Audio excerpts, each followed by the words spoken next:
Hello students, আজকে আলোচনা করব ফিলোসফির ভালো উপমা যুক্তি এবং মন্দ উপমা যুক্তি।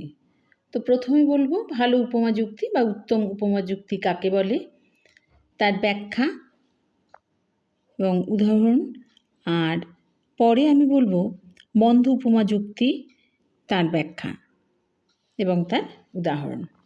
তো ভালো উপমা যুক্তি এটা কাকে বলবো না, যে এক্ষেত্রে বলবো যে উপমা যুক্তিতে দুটো বিষয়ের মধ্যে গুরুত্বপূর্ণ এবং প্রাসঙ্গিক সাদৃশ্য বর্তমান থাকে এবং তারই ভিত্তিতে কোনো সিদ্ধান্ত গ্রহণ করা হয়, তাকে ভালো বা উত্তম উপমা যুক্তি বলা হয়। এই উপমা যুক্তির উদাহরণ হিসাবে বলা যায় যে পৃথিবী ও মঙ্গল, এই দুটো গ্রহের মধ্যেই জল, মাটি, তাপ ও বায়ুমণ্ডল আছে এবং উভয়েই সূর্যের চারদিকে ঘোরে। তাই পৃথিবীতে জীবের অস্তিত্ব আছে, তাই এ থেকে সিদ্ধান্ত নেওয়া হয় বা এ থেকে আমরা বলতে পারি যে মঙ্গল গ্রহেও জীবের অস্তিত্ব আছে। এবার আসে মন্দ উপমা যুক্তি। মন্দ উপমা যুক্তি হচ্ছে যে উপমা যুক্তিতে দুটো বিষয়ের সাদৃশ্য নিছকই একটা আকস্মিক, বাহ্যিক, অপ্রাসঙ্গিক ও কম গুরুত্বপূর্ণ হয় এবং তারই ভিত্তিতে কোনো সিদ্ধান্ত নেওয়া হয়, তাকে মন্দ বা দুষ্ট উপমা যুক্তি বলা হয়।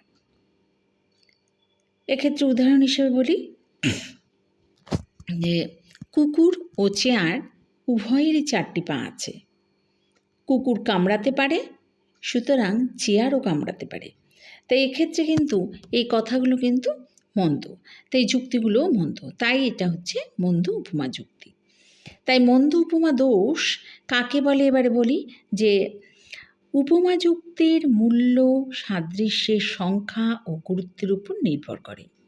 সাদৃশ্যের সংখ্যা যদি প্রাসঙ্গিক ও গুরুত্বপূর্ণ না হয়, তাহলে উপমা যুক্তিতে যে দোষ ঘটে তাকে মন্দ উপমা দোষ বলা হয়।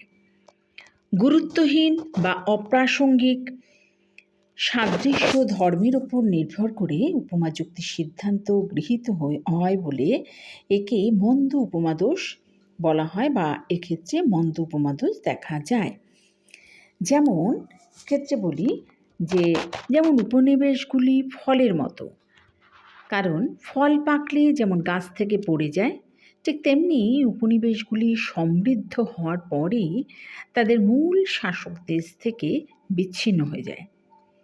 তাই যুক্তিটির বিশ্লেষণ হিসেবে বলা যায় যে ফলটাকে আমি ধরি এ এবং উপনিবেশটাকে ধরা হলো বি হিসাবে। তাই এদের মধ্যে জাগতিক সত্তা হচ্ছে পি এবং ধ্বংসশীলতা হচ্ছে কিউ। এই দুটো বিষয় কিন্তু এদের মধ্যে সাদৃশ্য আছে। তাহলে ফল হলো এ, এই ফল যদি পেকে গেলে গাছ থেকে পড়ে যায়, তাহলে সেটা হয়ে যাচ্ছে ওয়াই, তাকে ধরছি আর কি।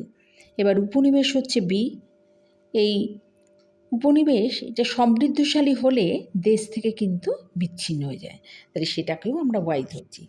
তাই এক্ষেত্রে দেখা যাচ্ছে দোষ যেটা হচ্ছে সেটা হচ্ছে মন্দ উপমা দোষ। আর এক্ষেত্রে বিচার করে আমরা বলতে পারি যে উপযুক্ত যুক্তিটিতে ফল ও উপনিবেশ এই দুটো বিষয়ের মধ্যে কোনো রকম কোনো কার্যকারণ সম্বন্ধ নিরূপণের কিন্তু চেষ্টা না করে কেবলমাত্র উপনিবেশের সঙ্গে ফলের সাদৃশ্য দেখে কিন্তু সিদ্ধান্ত করা হয়েছে।